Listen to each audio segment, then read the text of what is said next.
Good morning. It's Longhaultanker, straight razor shaving with Longhaultanker.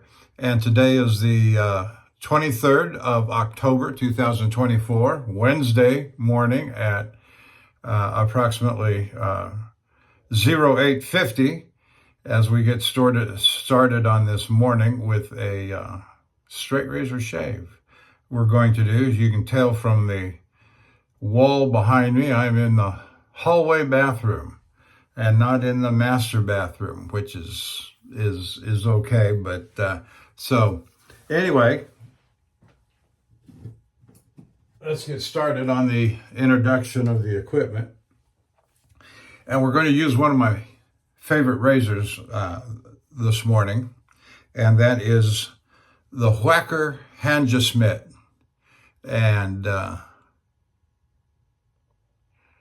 beautiful razor. That patina that got on there, this used to be a nice satin finish without any of the discoloration, but I'm told that Whacker makes a metal, maybe this metal steel, that's intended to discolor with a patina-like color. I don't know where it all came from, but it happened overnight, not long after I bought it, 2016 or so. But you can see it says Whacker right there on the tang. And the nice face, you can see the sparkle off of the edge. And I'll show you the backside too.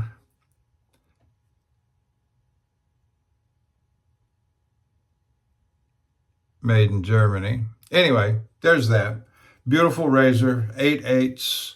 And I believe this is a Shapton glass finish 30,000 grit. And I'll set that aside right there. But look at these scales. I just absolutely love these scales. Beautiful brown and blonde mix there. The bad news is, and I don't know if you're going to be able to see it, maybe right there, but that top scale has got, it's not warp. It's got a downward warp in it.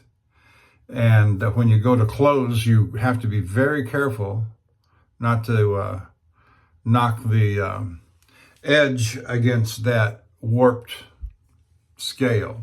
So when I got it and I noticed that, I called the vendor and I said, John, this isn't going to work.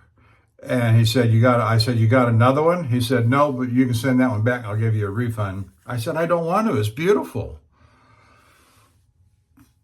So I'm living, and I suppose there's a way to fix that. I've seen videos where you can boil these things and et cetera, but I'm not any good, and I'm not going to even try on removing the scale and going through that process to try to straighten it out.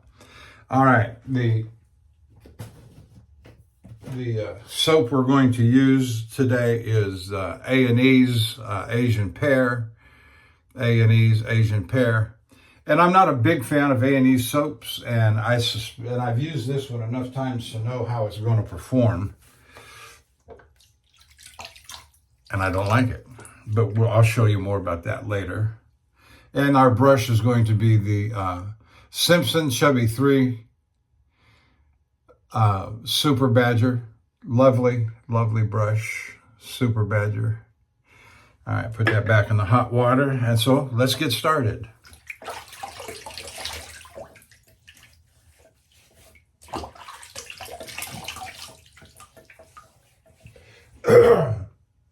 So I've not showered this morning, and so I'm just going au naturel.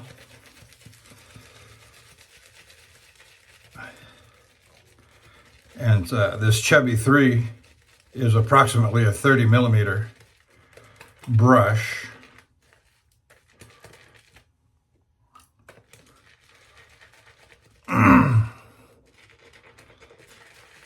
And A&E soaps just don't like to lather up, as far as I've been able to tell. They'll smear. They're exceedingly slick, And I've said they're much more suited toward double-edged shaving, cartridge shaving, than they are straight razor shaving. All right, we're going to go with that. If I need more, I can always get it. And it's just a delightful scent. That's one thing I can say very positively about A&E, is that their scents are excellent. But their lathering capabilities, like I said, I just don't think they're made. And I don't know the guy that makes these A&E soaps. You know, you see his videos from time to time. He's got you go back several years, he's got a lovely daughter that shares the video with him when she was smaller. And recently there's a video where she's more grown and still helping him.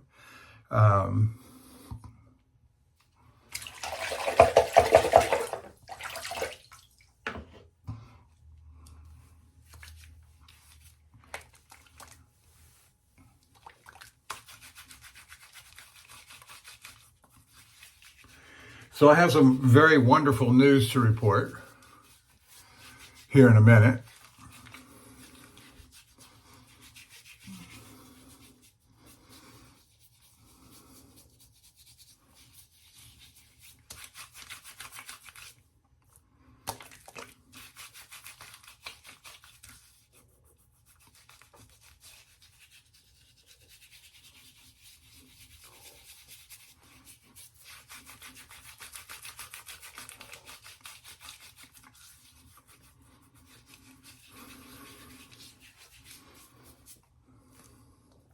So you can see from my hands that it's not really a lather, it's more of a, I'm going to be ugly, it looks more like a grease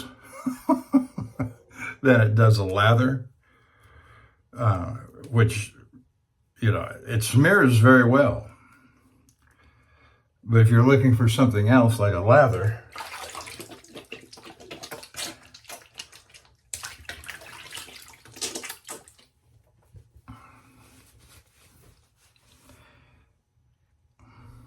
but I've got 3 or 4 of the A&E soaps, the Kaizen, I think that's what it's called, the one with the dragon lady on it, and the Asian plum. This is the Asian pear.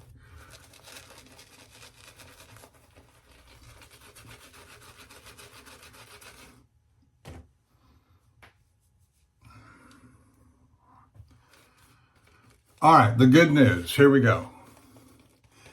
One of the reasons I'm kind of up early, and I'm having a hard time sleeping past, you know, I get up at 5:30, 6 o'clock, do the old man thing in the restroom,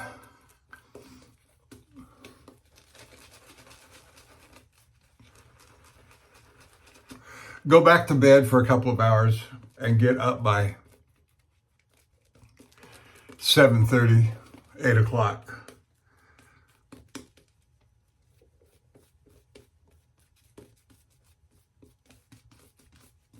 Feeling unsatisfied in my night's sleep.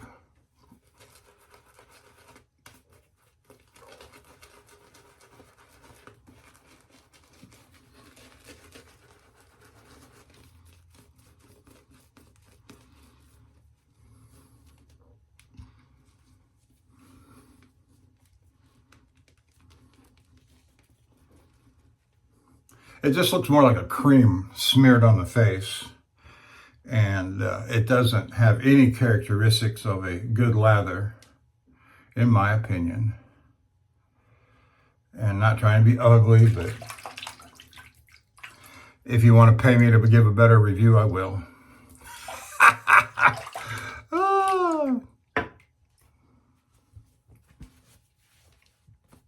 And so now I've got my former boss, who may very well end up being my new boss that I spent time with last Thursday.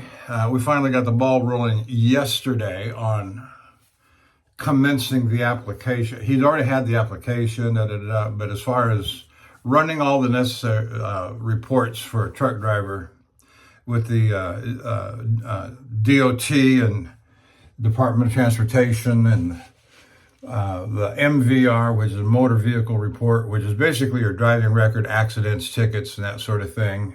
You got another one that shows your history of employment. So he got the ball rolling on all of that yesterday. But at the same time, I haven't been idle these number of days I've been off.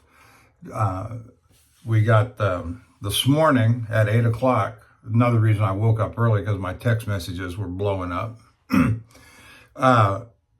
One of the other trucking companies that I applied to, which was a standard, it was a hazmat tanker company here in Houston, and they're a traditional corporate big tanker company, and you're nothing special to them.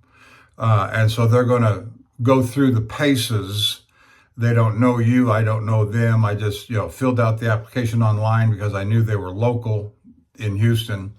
Their corporate headquarters is in Knoxville, Tennessee, which is where I would go off to orientation if they, they offered me a job, kinda. They said I was approved. That's the big news this morning is that I have been approved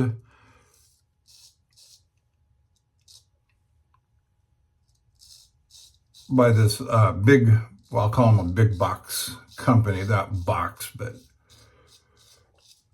they're corporate. That's what I mean to say, big corporate style.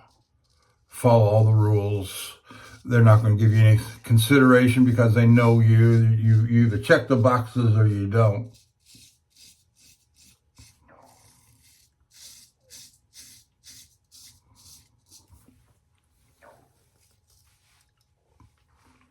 And so they approved me for hire. I'm not going to say the name of the company.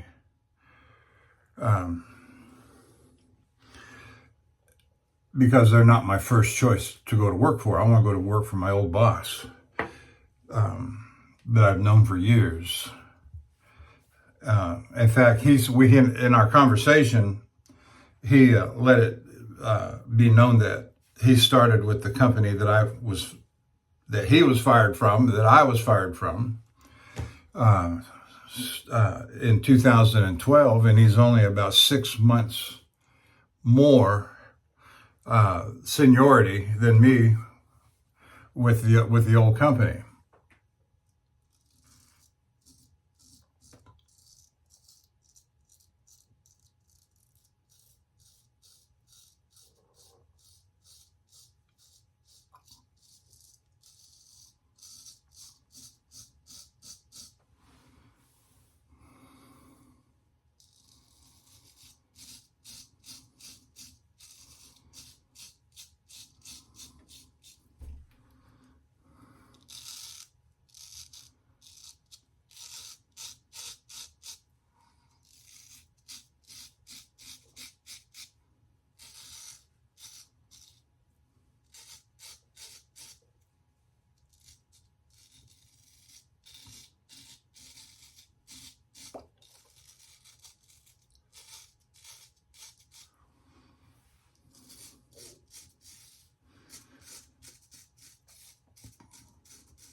So I was glad to see that company, of course, having gone through all of the hoops and filled out all of the paperwork and waited all this while, my old company was rather slow in dragging their feet on their verification of employment. But the interesting thing there is that they didn't sabotage me. They didn't say, fired for cause. No, they didn't say that. They just said, available for rehire upon review. My wife says that's coded language, that we didn't like him. We wanted to get rid of him. We may very well hire him back at some future date upon review, but it ain't today. And so that way they saved their backside in the event of some future claim against them.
So it's nice to know that I've gone through all of the steps of application, applying for a job, and that for a company that has no regard for anything other than the boxes are checked, and I passed all of their hoops and am to the point of them saying that their safety department has approved me for hire, but they just don't have any openings right now. And that doesn't surprise me either. And I didn't quibble, I didn't quarrel, I didn't, it was just a text message saying, yeah, we got you, we got you. You're eligible for hire. Our safety department has approved you. They just don't have any jobs right now. Which that makes all the sense in the world to me with what's going on in the economy, what's going on in the state of politics, what's going on in the world.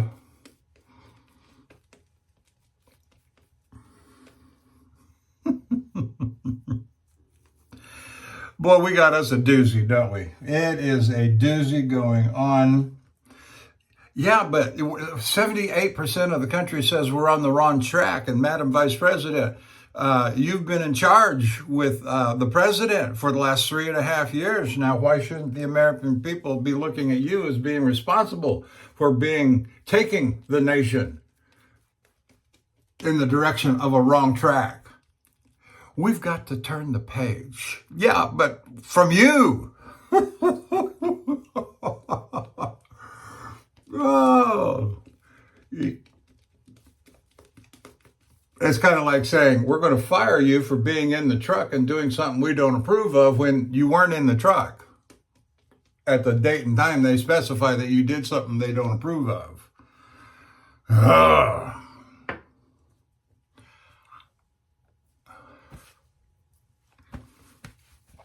Ridiculous. So get your little thinking caps on and start thinking about what they're going to do to sabotage the election. There are a lot of prognosticators out there that are saying that there's not going to be an election, that they're going to do everything they can to suspend, to postpone, to terminate the coming election. And I know that is, I had a very serious argument one time with a 25 years ago when I was a younger man. And the man I was arguing with was older, so I'm trying to pay him respect and deference. But he was claiming that Franklin Roosevelt had suspended the 1944 election, which he did not, and that general elections for president have been suspended in the past. And, I couldn't call him a liar.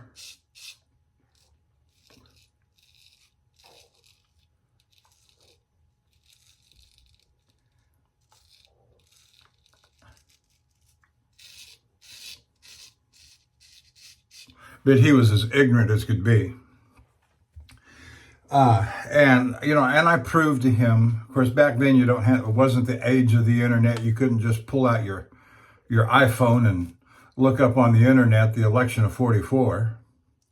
Because that's, Roosevelt that was his fourth election, starting in 32. So it'd be 32, 36, 40, and 44. And that's the one where he brought on Harry Truman to be his vice president. So that when he died in, April of 45, and imagine if he, we don't forget what it was. And so when he did die, Truman became president in, April of 45?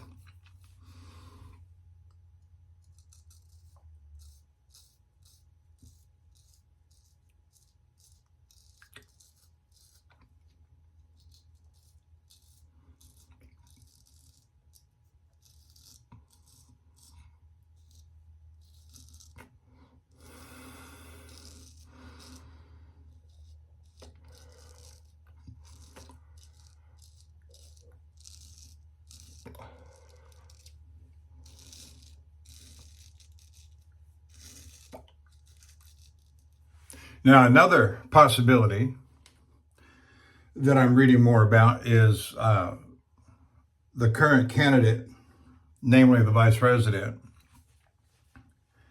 I know Bill M says he's a Democrat, but he's making an interesting show of it. Good morning, Bill. Another alternative idea that's floating around, and it's not mutually exclusive to the first, and that is that there's going to be a change in candidate again. Trump has already defeated Biden in that debate, and that was the motivation. That was the point where the Dems said they got to get rid of Joe.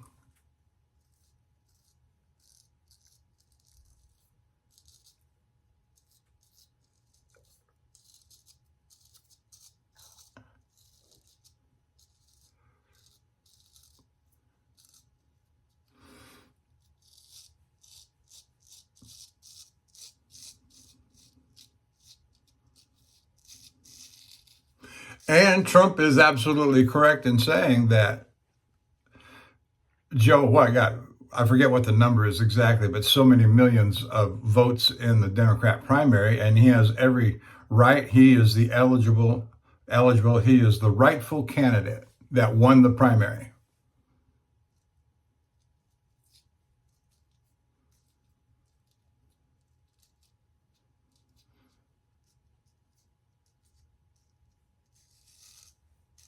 But he had a bad debate.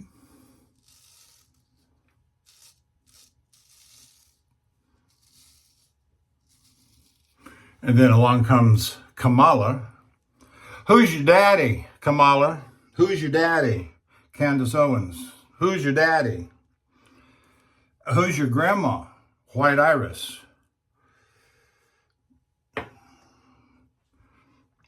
She ain't black. She ain't black. Not one drop of But I can't say that because I'm not black.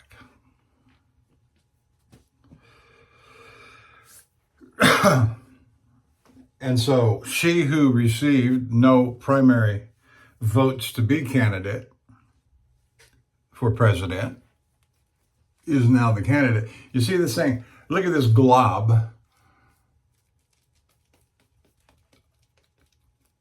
of A&E soap, more of a grease ball.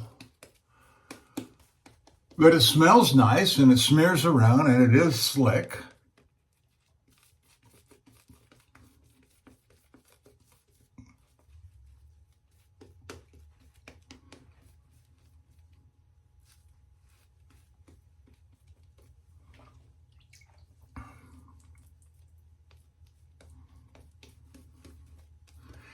And that's about as good as you're going to get out of it right there.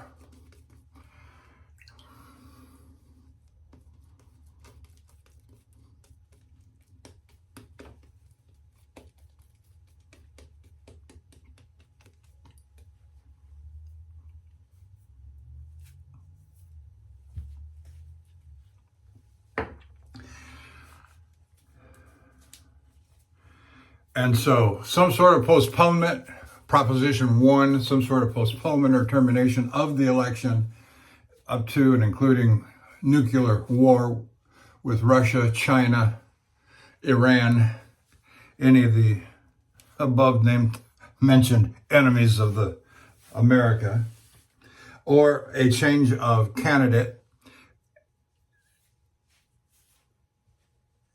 Ask yourself, who's really in charge?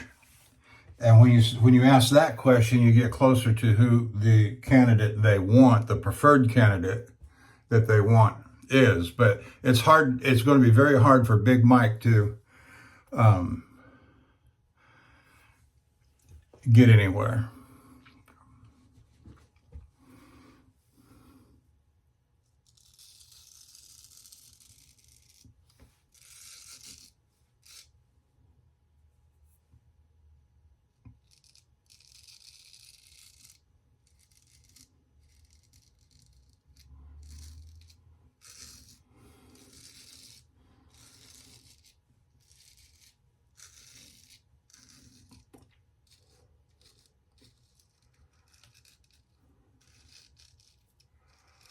And then you got Obama, Barack Hussein Obama, out on the campaign trail saying he doesn't understand how America has become so divided, divisive, and contentious.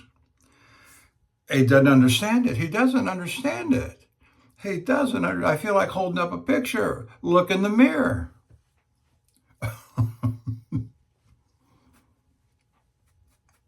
The presumptive arrogance,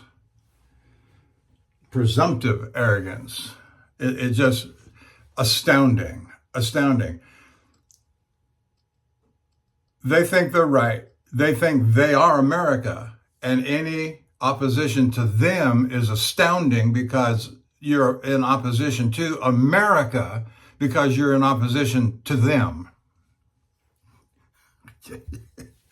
Oh. Well, we'll see about that. That's why they have to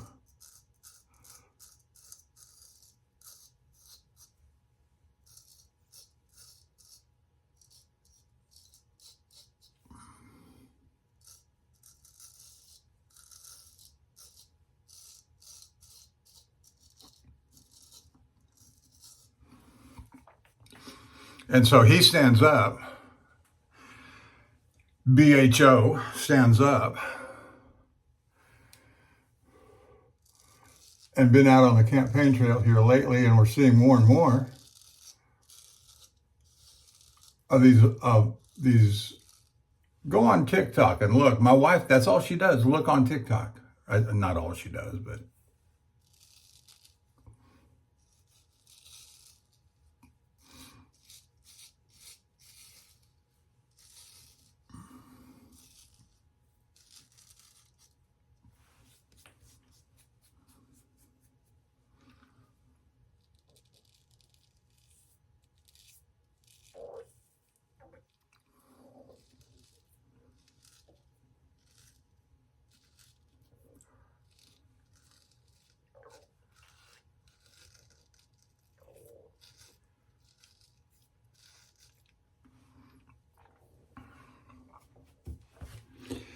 And so he gets out there and gets on a campaign trail and he says things, and there are more and more little short clips, people on the street kind of clips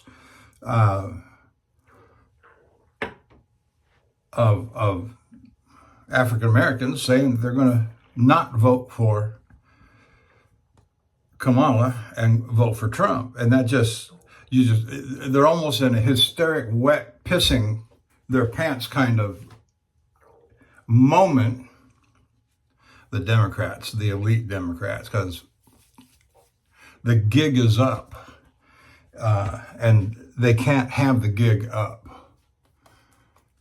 No, they cannot have the gig up. Now, think about the Great Society and the big plantation and all of that kind of language and policies and programs that have been put into the place over the last 60 years for the minorities of America. And now they're saying, we don't want it. We don't want the machinery. We don't want the apparatus. We don't want the people who have given us them, may I say, the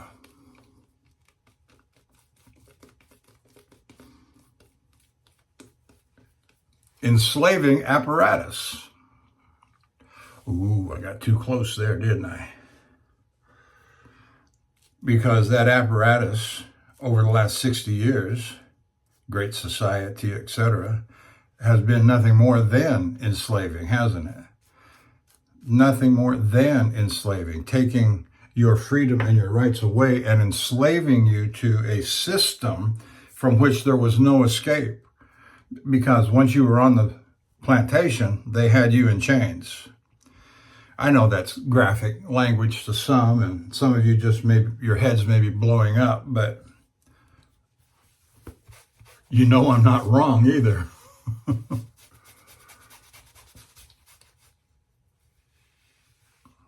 And prognosticators and pollsters have always said that if the Republicans ever got to a point where they were pulling down 20 to 30% of the black population in voting, that it was over for the Democrats. Well, that's just about where we're at right now.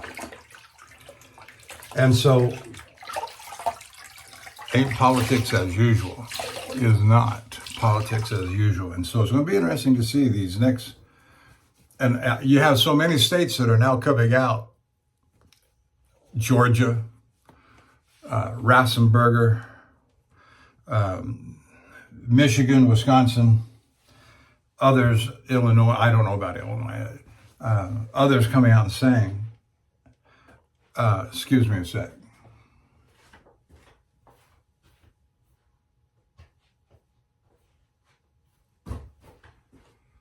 Others coming out saying that it's going to be at least a week after the election before they have all the votes counted. Okay. Like we couldn't have seen that one coming.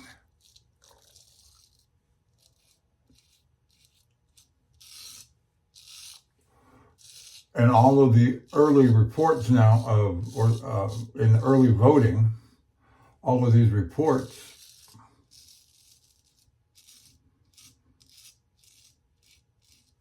of irregularities of vote flipping in the early voting. I early voted yesterday, and I checked my ballot 4 times before I turned it in. I checked it electronically on the screen when you get down to that final, and they give you that list, they give you that printout, not printout, but what's going to be printed out.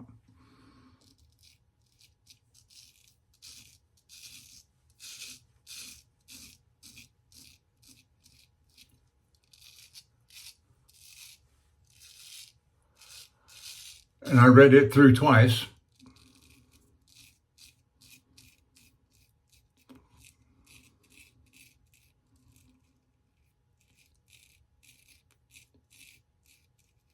And then the paper ballot, hit the print button. You got this piece of paper, arrow side up.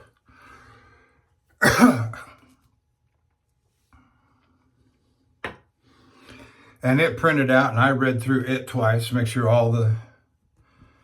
everything was the way I wanted it to be. And it was. Despite, I was in Montgomery County, Tarrant County, where Fort Worth is having problems. I haven't heard about any issues in Harris County, where Houston is.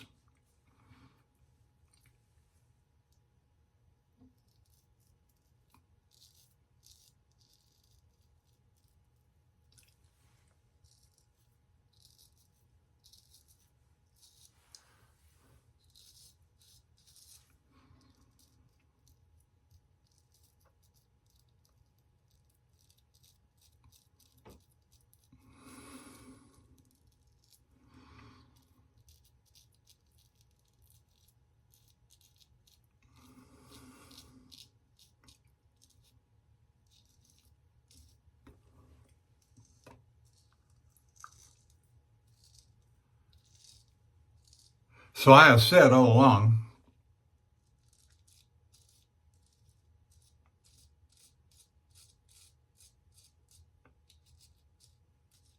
there are 3 dates to watch for. November 5th, January 6th, and January 20th. And we're coming upon the first one, the election day. January 6th is the Congress where they confirm the electors' votes, and that's where Mike Pence blew it 4 years ago. And so now we got a new vice president. Vice President of the United States serves as the president of the Senate. And so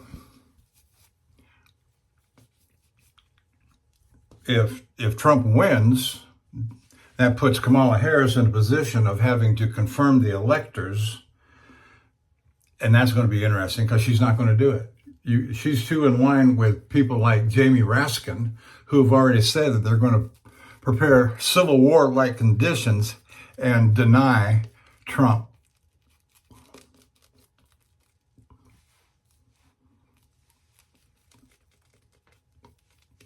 Confirmation of the electors,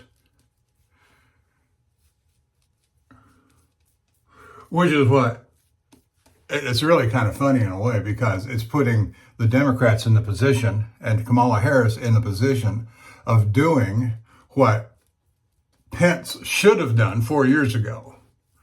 And so they're going to deny Trump. They're going to send the electors back to the states. They're going to order an investigation. That's the only thing I know that they can legally do, even though there's no evidence to do so for the Democrats to suggest that there's cheating on the part of Donald Trump and the Republicans. And so that's all just going to be very interesting. Watch it play out. And so we got nuclear world war events on the horizon, World War III. We got full-blown Civil War events, depending upon what happens on November 5th and January 6th.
All right. Well, my task today is to all this stuff that I pulled out of the truck, my personal gear out of the old truck and brought home. I've got to sort through it, get it back into order. What am I going to take back? What am I not going to take back to a new truck? I'm very concerned about the truck that I'm going to get, being the cleanliness, the sanitation of the interior of the cab and the sleeper compartment. These are older trucks. The two that I saw on site, neither of which is going to be my truck, but the two that I saw on site were older Peterbilt trucks. The one that I got up into and looked at was dirty and what an old driver like me might regard as unsanitary. And certainly the mattress, forget about it. It was a worn out dog pile. And I got to see what my new guy, my old boss, soon to be my new boss, is what his position is going to be on company responsibility. And let me tell you, generally speaking, my experience has been the companies don't give a rat's behind about what the interior of the truck's condition is. Zero concern. Which you would think that would be in violation of all kinds of OSHA and city health department, county health department regulations. That you're going into. If you go back and look at some of the old episodes of Ice Road Truckers, one of the drivers got sick with some kind of rat disease because there was rat droppings. I forget what the name of the disease was, but it comes directly from inhaling the atmosphere where the rats leave their droppings inside the cab of a truck. And because there's so much and so many rat droppings, they create a toxic environment. And you breathe that in, it gives you an infection in the lungs. Well, easily taken care of if somebody took care of and made it their responsibility or forced upon them to make it their responsibility, like a health department of some sort, or an OSHA of some sort.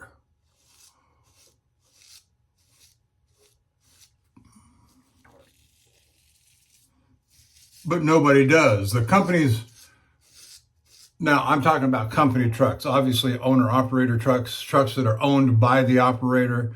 That's their job.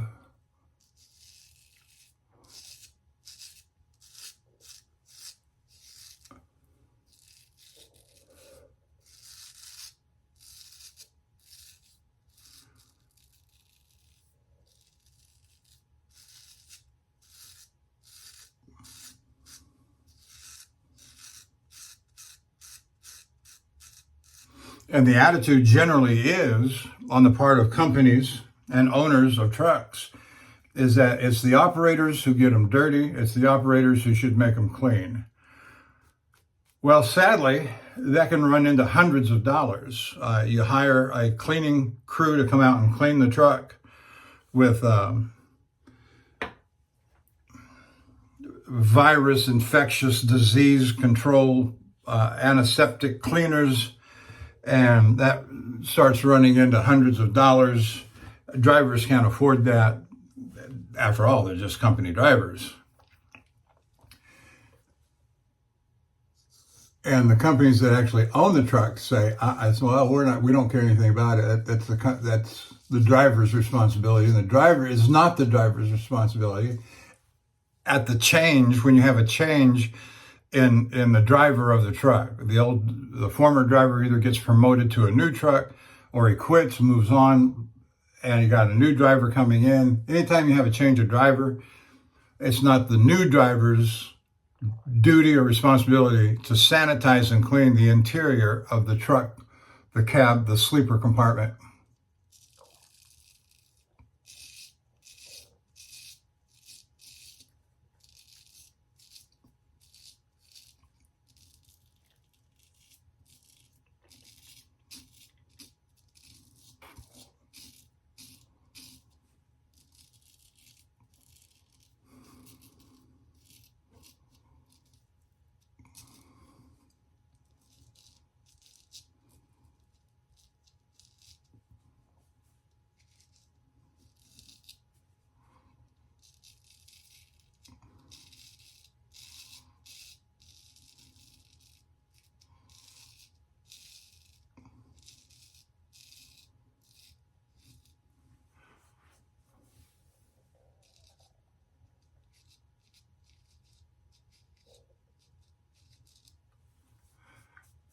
I forgot to get a cup of coffee this morning. Anyway, that's a pet peeve of mine. The good news is that my former company, over 13 years, I was given 3 new trucks. And so they were brand new, and I was the guy pulling the plastic wrappers off of everything. That's a different position to be in.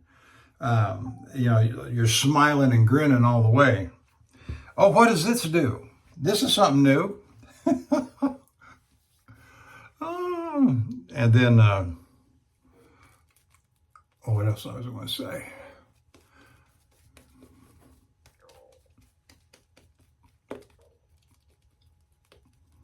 Anyway, so I'm going to work on all my gear.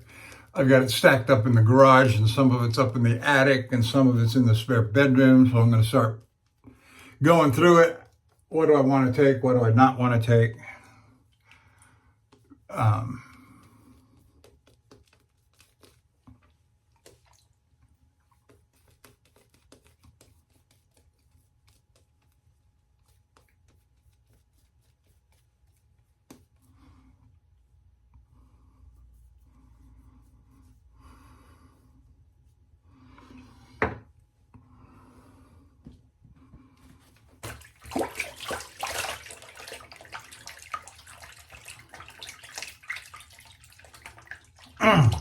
But I will tell you, it takes a load off of my mind to have been approved by one of these large corporate tanker companies who have no regard, just check the boxes, pull the reports, check the boxes, and does he fit the profile? And it's really just that mundane, because they don't care. Or they do care,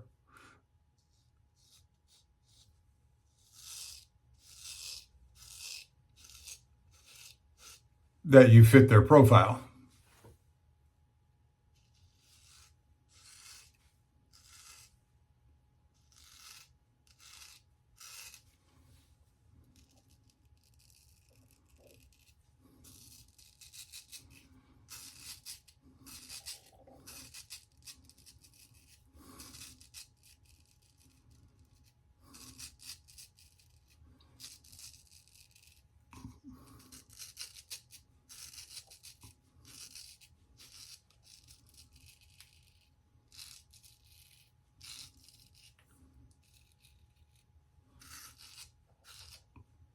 And so what they care about more than anything else is their profile.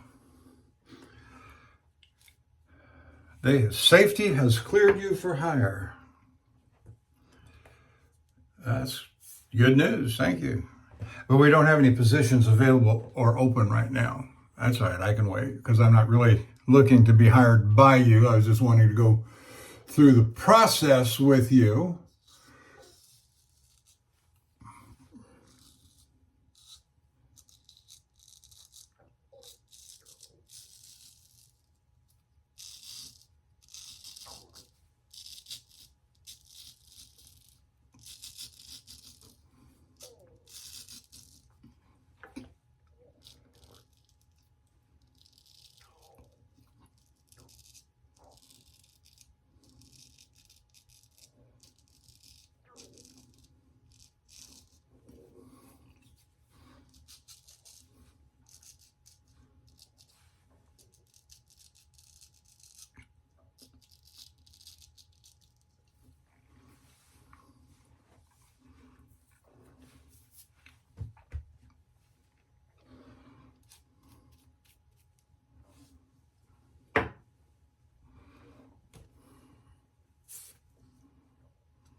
So I'm feeling real good about all that. And now it's just a matter of time to get hired by my preferred company, my old boss's new company.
Well, let me say good morning to all my good fellows that I like to keep up with, and Bill M on that list, and Lukey3262, also known as Matt, and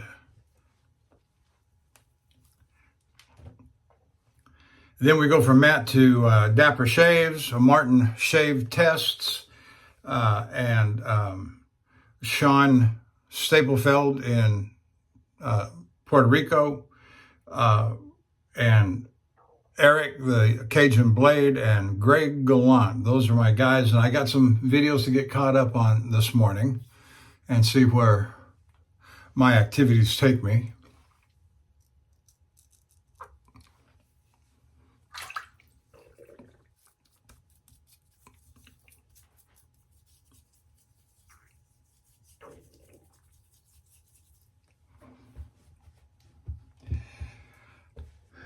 Tell you where my activities take me this morning, like out to the garage and all that I mentioned before.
Well, look at that. Good shave. Almost done. No nicks, no cuts, and almost no blood. And so I would call that successful. A good shave. But we still got a little more to do. We're going to do a head shave.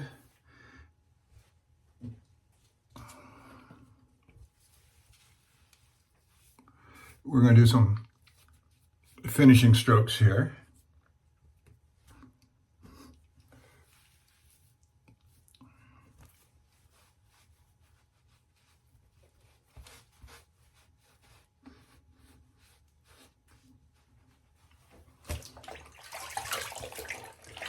Finishing strokes on the sideburns and along the jawline.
This thing looks almost like a cleaver coming across, doesn't it?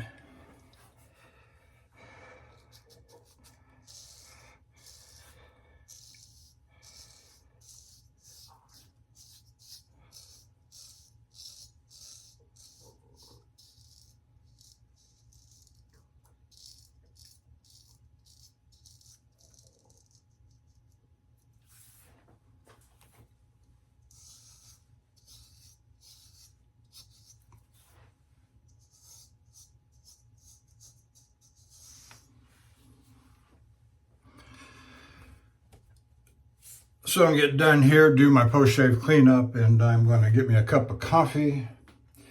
I will get this thing posted up, edited and posted up. That won't take long.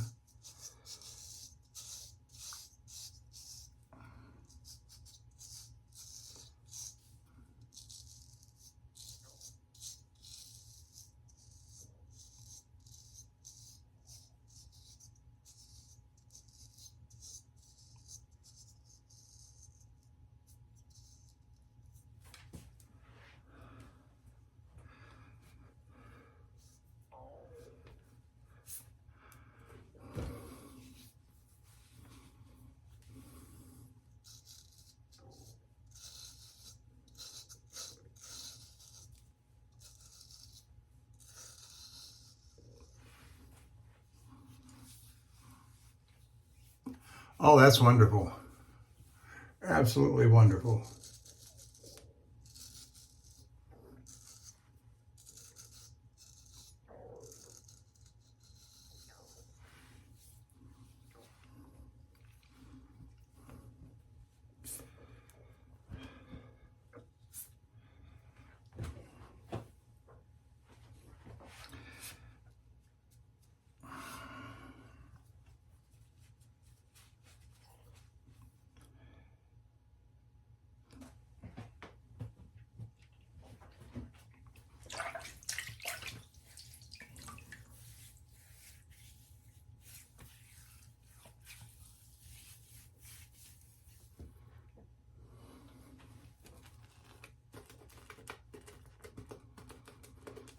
Yeah, I'm not crazy about A&E soaps. It's just a big old grease ball on top there.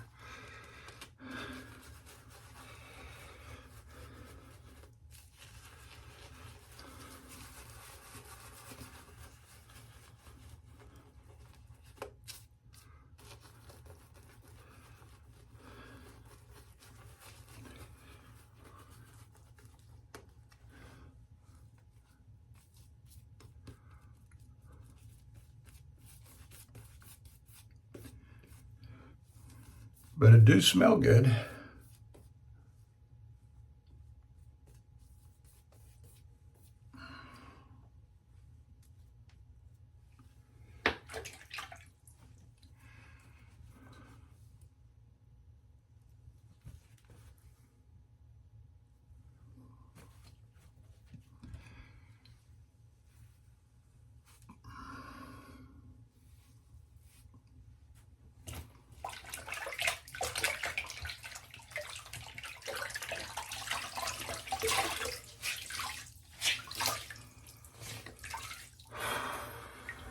Well, I'm ready to go back to work. I will say that. I'm well rested with coming up on just right here at 4 weeks off, and hopefully get in the truck by early next week, get on the first load by the end of next week.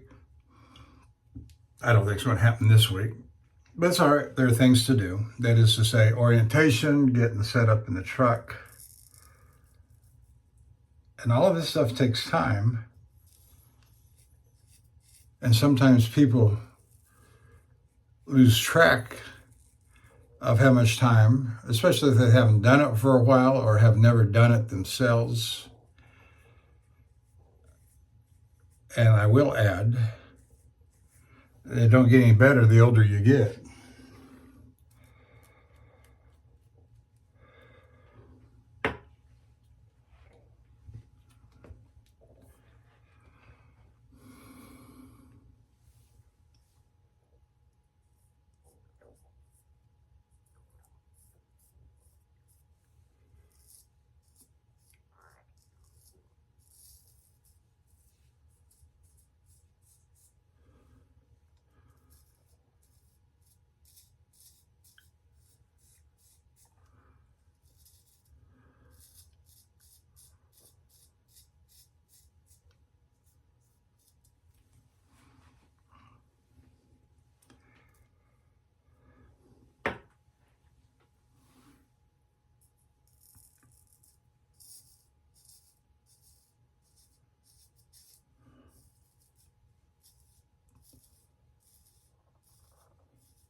Well, we're getting closer to being done.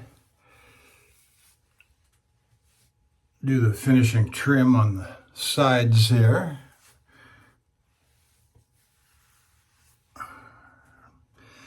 Then move on to the back of the neck.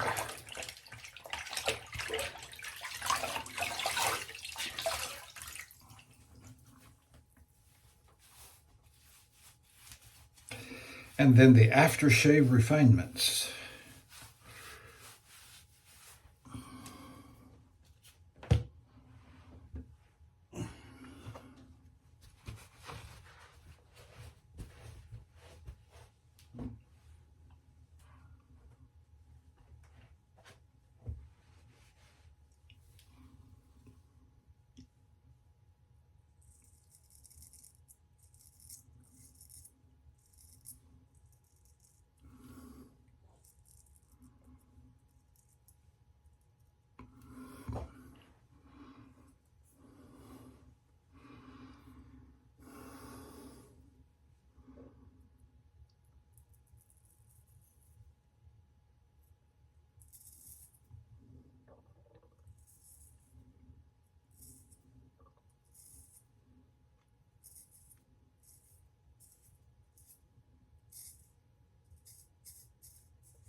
Well, going to be close to being time for a haircut with my clippers here real soon. In the next, probably by the next shave in 2 days.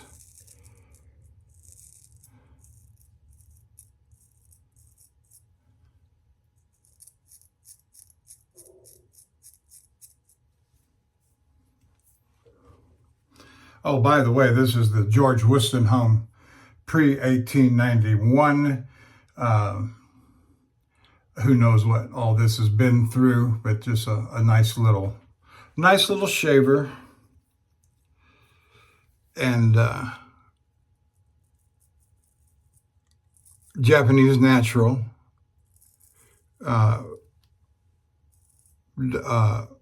Matte Lukey 3262 put the edge on this, and it's been working just fine ever since. And it's about a year ago, August.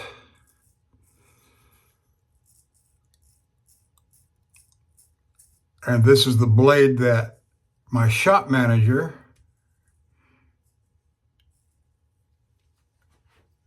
gave me. He says it was his father's and his father's father, so his grandfather. And the first one, I say the first one, there were 2 of them. And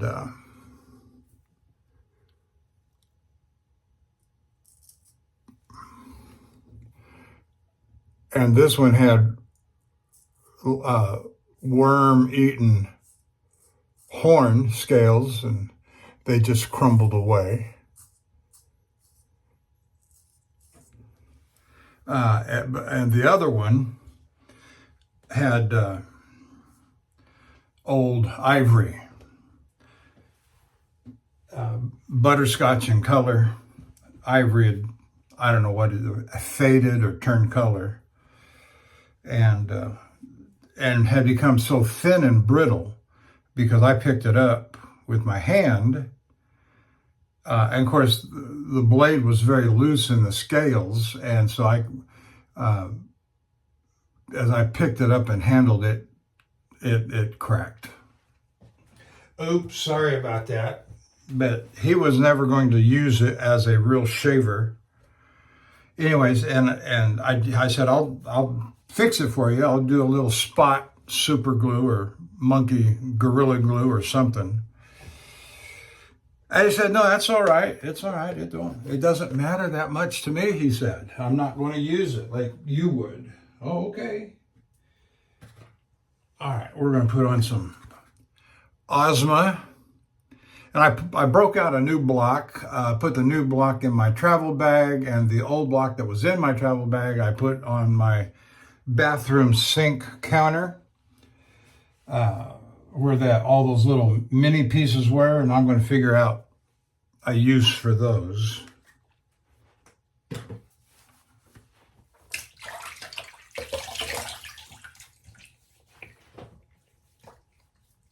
And so we're done with the shape. Oh, no, we're not. I've got the back of the neck.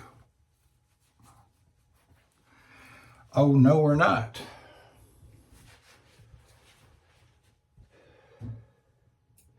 I got ahead of myself.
Okay, now we're done. It seems like.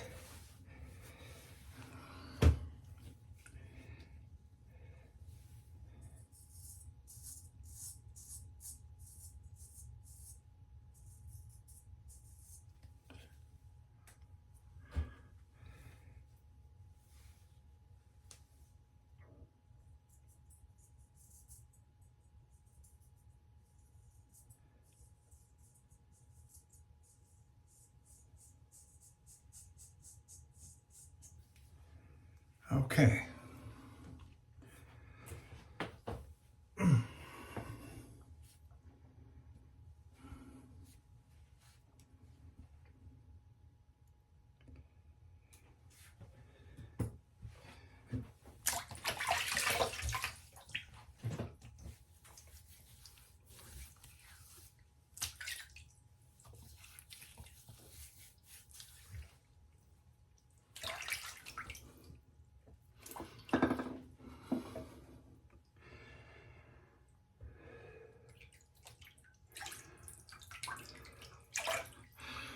So here's how the brush ended up with all of the A&E soap on it. This looks like a glob of grease up on top, and that's about what it feels like, is grease. And it doesn't lather, it just melts. And I'm sure that's because I don't know what the ingredient would be, whether it's tallow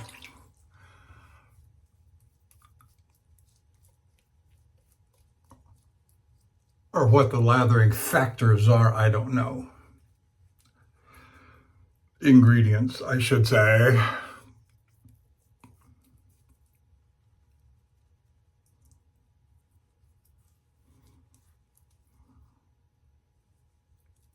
Mild sting, but it wouldn't feel like a shave if it didn't sting a little bit.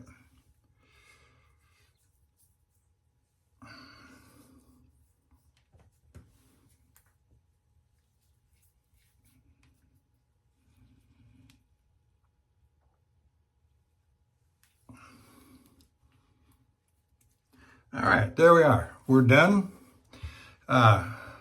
Use the Whacker Handgeschmidt.